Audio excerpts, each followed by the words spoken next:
Saya sebenarnya untung tak banyak pun tak apa, asalkan pahala dengan dosa apa semua tu, saya ingat kita tak tipu pelanggan-pelanggan kita. Saya mula-mula mencuburi dalam bidang perniagaan ni, saya kena tipu. So agak banyak juga, ratusan ribu juga. Si penipu tadi tu memang dia dah aim yang syarikat ni boleh ditipu. Tak nak burger apa benda, Aris burger apa semua tu kan.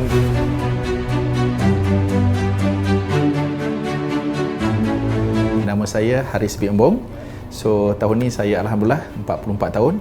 Saya sebenarnya adalah bekas kaki tangan kerajaan, berkhidmat di Perbadanan Putrajaya selama 17 tahun.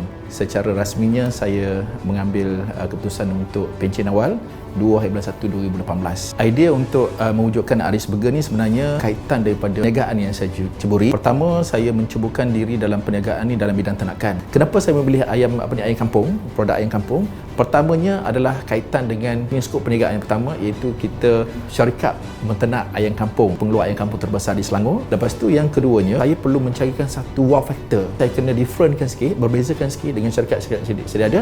Jadi sekarang ni alhamdulillah syarikat kita telah diiktiraf oleh Jabatan Perkhidmatan Veterina, satu-satunya syarikat Bumiputera ataupun syarikat di Malaysia yang mengeluarkan produk burger dan oblong yang kampung, dan saya rasa mungkin yang pertama di dunia.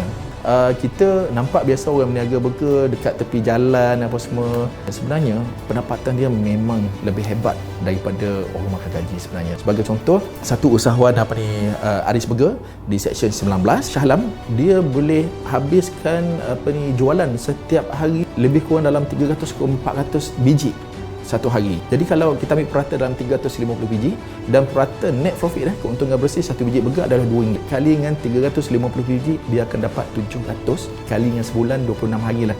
So maknanya pendapatan dia hampir RM20,000 sebulan. RM20,000 sebulan kalau misalnya lebih pada pengarah lah makan gaji kan. So nampak macam tu, tapi usahawan kita satu tahun bulan puasa dia rehat satu bulan. Amal ibadat pergi masjid. Dia punya simpanan dia dah setahun tu dah cukup dah untuk cover satu bulan. Setengah-setengah orang cakap burger tak bagus untuk kesihatan.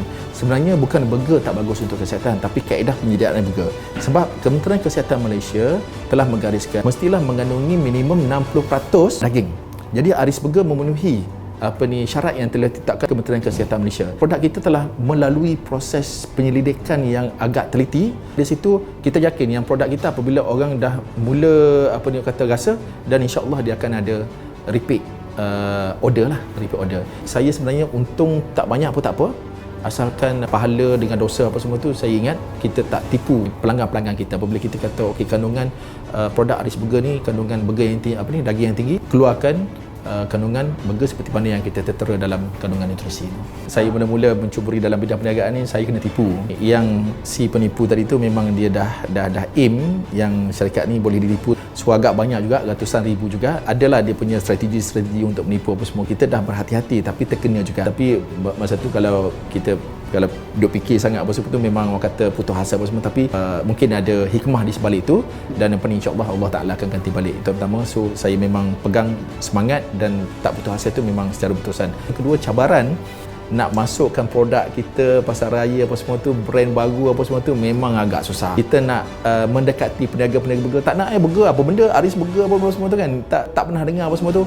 Jadi daripada situlah kita sikit-sikit kita merapati peniaga-peniaga burger, kita bagi sampel apa semua tu. Jadi lama-kelamaan alhamdulillah mereka dah terima. Sekarang ni produk kita alhamdulillah kita dah banyak masuk di pasar raya terkemuka di Malaysia.